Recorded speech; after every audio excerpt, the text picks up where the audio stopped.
मित्रांनो, उन्हाळा जबरदस्त कडक आहे आणि या उन्हाळ्यामध्ये तुम्ही फॅमिलीला घेऊन कुठे फिरायला जाण्याचं नियोजन करताय, हे जर करत असाल तर हा व्हिडिओ खास मी तुमच्यासाठी बनवलेला आहे। तर हा व्हिडिओ नक्की पूर्ण पहा आणि या व्हिडिओची मजा घ्या, एन्जॉय करा।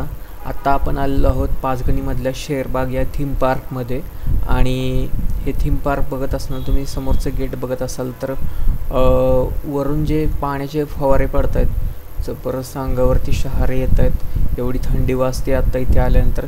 तर आतमध्ये जाऊन बघूया आपण काय काय पाहायला मिळतंय।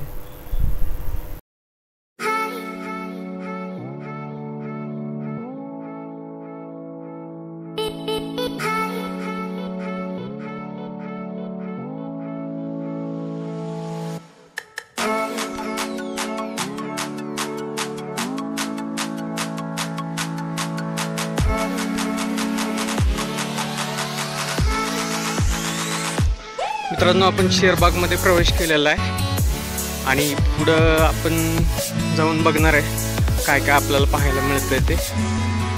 तर चला निघूयात आणि बघूयात पुढे काय काय आहे।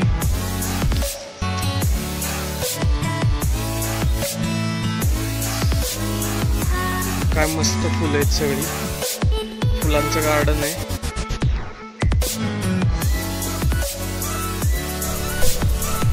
चहूबाजूंनी फुलांचा गालिचा अंतरलेला असं वाटतं मित्रांनो, आणि त्यामुळे असं वाटतं की इथून हालूच नाही। परी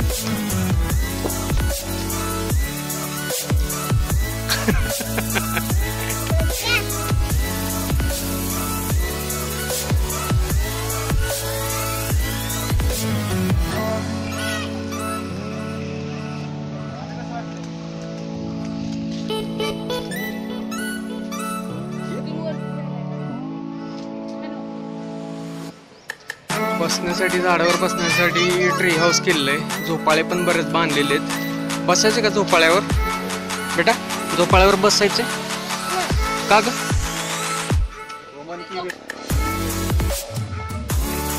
हळूहळू जा, पडशील।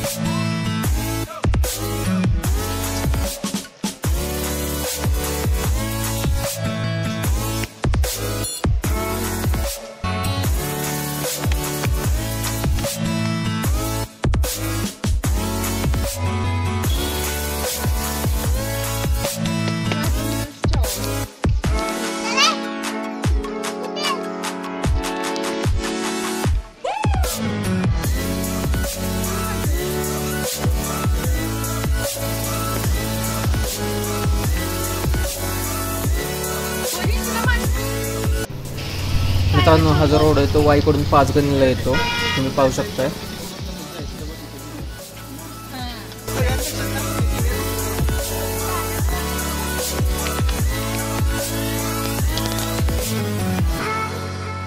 ओमू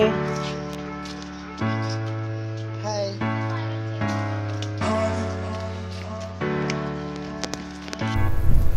मित्रांनो, फायनली आपण शेरबागमधल्या वॉटर पार्क जवळ पोहोचलेलो आहे, पण आता चालून चालून एवढा दम लागला आहे आणि त्यासोबत भूक पण लागली, त्यामुळे आता आधी आम्ही जेवण करून घेणार आहे आणि त्यानंतर मग पुन्हा इथे येणार आहे, पाण्यामध्ये भरपूर भिजणार आहे, मस्ती करणार आहे आणि त्याची खूप मजा घेणार आहे। तर तुम्ही पण या, इथे मजा करा आणि मस्तपैकी जेवण आलेलं आहे, जेवण करून घेऊया।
पाहिजे. तर आवरतो आता आणि निघूया. भारताचा इतिहास हा खूप इंटरेस्टिंग आहे. तर त्यापैकीच एक किस्सा आज आपण पाहणार आहोत. आपल्या इतिहासामध्ये रामाने ब्रिज बांधलेला होता. त्या ब्रिजसाठी काही दगड वापरलेले होते. ते दगड इथे आहेत आपल्याला पाहण्यासाठी. ॲक्च्युली ते दगड आहेत ते खूप जड आहेत, म्हणजे तसं पाहता खूप जड आहेत. आम्ही उचलून पाहिले, त्याचं वजन जास्त आहे, जेणेकरून ते पाण्यात टाकल्यानंतर ते बुडावेत.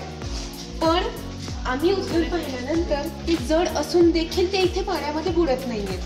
तर खूप आश्चर्यजनक ही गोष्ट आहे. चला हा जो दगड आहे तो आपण उचलून बघूयात. त्याचं वजन काय आहे ते आपल्याला कळेलच. बापरे, हा दगड खरंच खूप जड आहे की बघून असं अजिबातच वाटत नाही की तो एवढा हेवी असेल. पण हातात घेतल्यानंतर कळतंय की तो खूप जड आहे आणि तो मी आता पाण्यामध्ये टाकते तेव्हा कळेल ॲक्च्युली तुम्हाला तो जड आहे की नाही.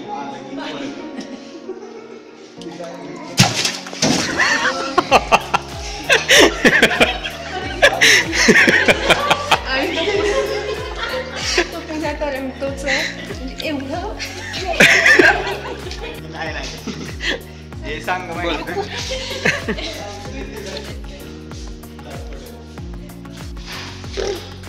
मित्रांनो, आपल्याला या ठिकाणी बरेच वेगवेगळ्या प्रकारचे शंख आणि शिंपले जे आपण क्वचित कधीतरी पाहायला मिळतात, अशा प्रकारचे सगळे शंख आणि शिंपले इथं दाखवलेले आहेत. मित्रांनो, आता आपण भूतांच्या गुहेमध्ये प्रवेश केलेला आहे, हॉरर हाऊसमध्ये. घाबरायचं नाही अजिबात.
Open eye, feel the waves cut through me, hypnotized by the sounds I'm breathing in.